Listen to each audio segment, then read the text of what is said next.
मोदी जी की मंत्रिपरिषद में मेरे साथी श्रीमान अजय कुमार टमटा जी,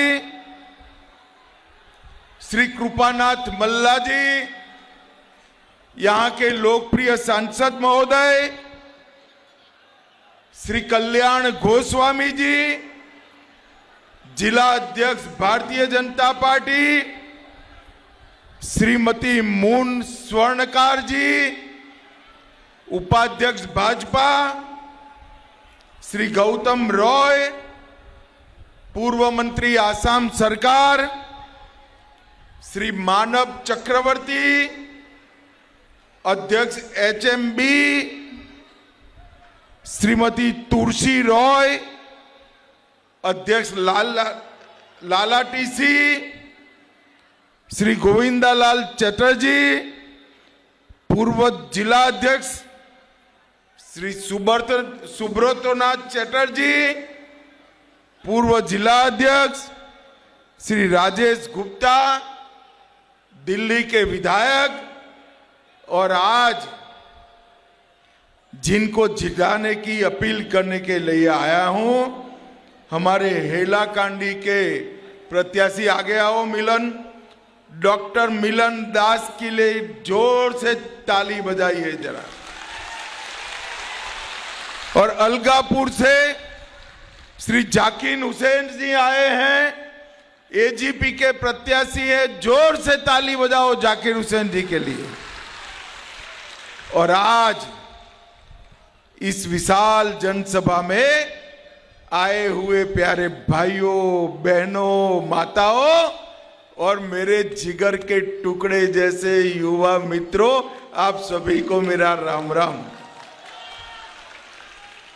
मित्रों, सबसे पहले हेलाकांडी में स्थित सिद्धेश्वर मंदिर, उसमें विराजमान भगवान शिव को मैं प्रणाम करता हूं। श्री कोना काली मंदिर में विराजमान मां काली को प्रणाम करता हूं। और आज यहां के महान स्वतंत्रता सेनानी श्री सुबोध चंद्र दास जी और नवीन चंद्र शर्मा जी को भी प्रणाम करने की बात करता हूं। भाइयों, भूमि, हमारे मेहनती किसान, चाय बागान में पसीना बहाने वाले श्रमिक भाई बहन और मत्स्य पालन कर इस पूरे क्षेत्र की समृद्धि को आगे बढ़ाने वाले हमारे सारे मत्स्य पालक भाइयों बहनों को भी मैं प्रणाम करता हूं। भाइयों बहनों, मुझे बताओ, 9 अप्रैल को आप सभी लोग कमल के निशान पर बटन दबाएंगे या नहीं दबाएंगे? अरे पीछे दीदी लोग बोलो, दबाओगे ना? क्यों दबाना है भाई, बताओ? डॉक्टर मिलन दास को विधायक बनाने के लिए दबाना है क्या? ना जी। हेमंत बिस्वा शर्मा को मुख्यमंत्री के बनाने के लिए दबाना है? ना जी। 9 अप्रैल को भाजपा को वोट देना है। ये पूरे क्षेत्र से घुसपैठिए को चुन चुन कर निकालने के लिए वोट देना है। भाइयों बहनों, असम में तीसरी बार भारतीय जनता पार्टी की सरकार बनने जा रही है। पहली बार सरकार बनी, हमने घुसपैठ को समाप्त कर दिया। अब नए घुसपैठिए नहीं आते। त्रिपुरा और बंगाल से आते थे। त्रिपुरा में भाजपा सरकार बनी, वो भी बंद हो गया। और ये 5 मई को आसाम के साथ साथ बंगाल में भी भाजपा सरकार बनने जा रही है, वो भी समाप्त। दूसरे 5 साल हमने इनको डिटेक्ट करने में, ढूंढने में लगाए हैं। और तीसरे जो 5 साल है वो ढूंढ ढूंढ कर देश के बाहर निकालने के लिए हम लगाएंगे। आप सभी को 9 अप्रैल को कमल के निशान पर जब बटन दबाए तब इतने गुस्से के साथ दबाना है कि बटन तो हेलाकांडी में दबे, मगर देश भर के घुसपैठियों को करंट लगे ऐसे बटन दबाना है। भाइयों बहनों, कांग्रेस पार्टी ने सालों तक असम को घुसपैठ का मुख्य द्वार बनाया। असम के 9 जिले घुसपैठिया बहुल हो गए। मैं आज हेलाकांडी की इस पवित्र भूमि से कहकर जाता हूं, ये भारत की भूमि है, यहां कोई घुसपैठियों की जगह नहीं है। ये घुसपैठिया हमारे चाय बागान के श्रमिक की मजदूरी खाता है, हमारे युवा की रोजगारी छीन लेता है, हमारे गरीब के राशन में वो हिस्सा मांगता है। और ये कोई धर्मशाला नहीं है, ये भारत है। भारतीय जनता पार्टी की सरकार चुन चुन कर घुसपैठियों को निकालने का काम करेगी। भाइयों बहनों, हम सीए लेकर आए, इसका विरोध करते हैं। बांग्लादेश से प्रताड़ित होकर जो हिंदू आए, इसका विरोध करते हैं और घुसपैठिए को लाल जाजम बिछाकर स्वागत करते हैं। एक कांग्रेस पार्टी की ये बात अब ज्यादा नहीं चलेगी। भाइयों बहनों, कांग्रेस पार्टी ने हमेशा से बराक घाटी की संस्कृति का सम्मान नहीं किया, खासपुर की हमारी विरासत को भुला दिया। हमने 100 बीघा भूमि पर खासपुर की दिमासा कचारी विरासत को संरक्षित कर कर एक भव्य पर्यटन का स्थल बनाने का काम भारतीय जनता पार्टी ने किया। हमने सिलचर के अंदर सुभाष बाबू की प्रतिमा लगाई, करीमगंज का नाम बदलकर श्री भूमि किया, कांग्रेस ने विरोध किया।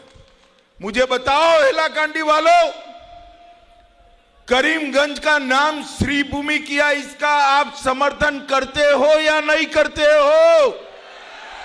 जोर से बोलो, करते हो या नहीं करते हो? ये गोगाई इसका विरोध कर रहे हैं। गोगाई किसकी वकालत कर रहे हो? इस भूमि पर वही नाम रहेंगे जो हमारी संस्कृति के साथ जुड़े हैं। मोदी जी ने असम की संस्कृति को विश्व में प्रसिद्ध किया। असम के गमोछा को मोदी जी ने पूरे विश्व में फैलाया। 26 जनवरी को राष्ट्रपति महोदया ने राहुल गांधी जी को गमोछा पहनने के लिए कहा, उन्होंने नहीं पहना। भाइयों बहनों, लचित बरफुकन को भी भुला दिया। हेमंत विश्व शर्मा ने इसकी 400वीं जयंती दिल्ली में बनाकर हमारे वीर लचित बरफुकन को पूरे देश भर में पहुंचाने का काम हेमंत विश्व शर्मा जी ने किया। भाइयों बहनों, ये 5 साल में हमने असम को मेडिकल का हब बनाने का काम किया है। 2016 के पहले असम में मेडिकल कॉलेज सिर्फ 6 थी, अब बढ़कर 14 बनी। 70 साल में 6 बनाई, हमने 7 साल में और 8 बनाई और अब और 10 बन रही है। हमारे हेलाकांडी को भी अगले 2 साल में मेडिकल कॉलेज मिलने वाली है। हर जिले में एक मेडिकल कॉलेज देने का काम हमारी भारतीय जनता पार्टी ने किया। लाल सामुदायिक स्वास्थ्य केंद्र को हमने आधुनिक अस्पताल में बदला है और 24 घंटा डायलिसिस की सुविधाएं भारतीय जनता पार्टी की सरकार ने शुरू की है। भाइयों बहनों, पूरी बराक घाटी चाहे जनजाति आदिवासी समाज से भरी हुई है। बिहार, बंगाल, ओडिशा, मध्य प्रदेश, पूरे नॉर्थ ईस्ट से आए हुए मेहनतकश श्रमिकों ने आसाम की समृद्धि और देश की समृद्धि के लिए कई पीढ़ियों से पसीना बहा है। 14 के पहले मोदी जी की सरकार बनी, इसके पहले आसाम के चाय बागान श्रमिकों की दिहाड़ी सिर्फ 94 रुपया थी।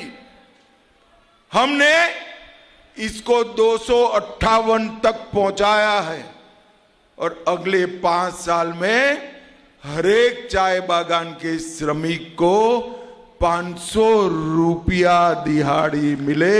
ये भारतीय जनता पार्टी का संकल्प। वहां से 1000 युवाओं को ग्रेड 3 और ग्रेड 4 की नौकरी दी है। एटी कली दुटी पात योजना में 6 लाख से अधिक श्रमिकों को उनके बैंक अकाउंट में 5000 रुपया भेजा।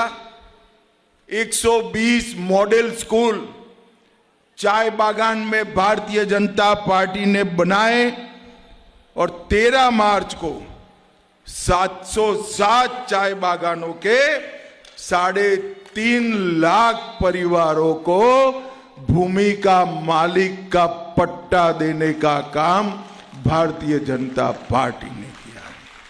पहले चरण में 20 जिलों के 106 बागानों में ये काम हो चुका है। भाइयों बहनों, ये पूरे क्षेत्र में घुसपैठ के माध्यम से कांग्रेस ने जनसांख्यिकी के में बदलाव किया है। 1950 में गोपीनाथ जी एक कानून लेकर आए थे, इमिग्रेट्स एक्ट बनाया था। उसको 1983 में दूसरा कानून बनकर खत्म कर दिया। हमारे वेटलैंड, चारागाह, आरक्षित वन, जनजातीय क्षेत्र, बराक घाटी घुसपैठियों से भर गई। गत 5 साल में हमारे मुख्यमंत्री हेमंत बिस्वा शर्मा ने 125 लाख एकड़ भूमि को घुसपैठियों से मुक्त कराने का काम भारतीय जनता पार्टी ने। और भाइयों बहनों, ये कांग्रेस के कारण 91 से 11 में ढेर सारा जनसांख्यिकी बदलाव हुआ है। अगले 5 साल में पूरी बराक घाटी से घुसपैठियों को चुन चुन कर निकालने का काम भारतीय जनता पार्टी करेगी। भाइयों बहनों, इन्होंने 700 से अधिक मदरसे बनाए, मेडिकल कॉलेज नहीं बनाई। हमने मेडिकल कॉलेज तो बनाई और 402 मदरसों को प्राथमिक स्कूल बनाकर हमने बच्चों को आधुनिक शिक्षा के रास्ते पर ले जाने का